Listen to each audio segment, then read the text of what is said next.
Hey, what's up? This is Ricardo, and in this video I'll show you how to remove the display assembly on a Dell Inspiron 7560. If you're looking for parts for this laptop, go to our website and use this coupon for a 5% off discount.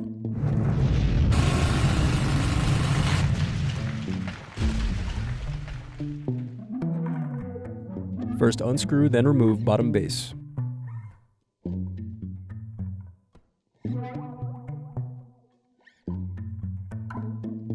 Then unscrew and remove battery.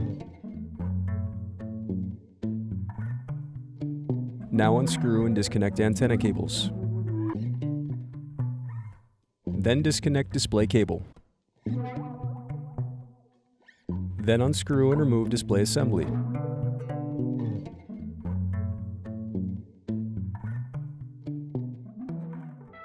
Thanks for watching. Don't forget to like and subscribe if you enjoyed this video. And if you need more, check out this playlist to watch other tutorials for your laptop. You can also click here to find parts for your laptop at partspeople.com.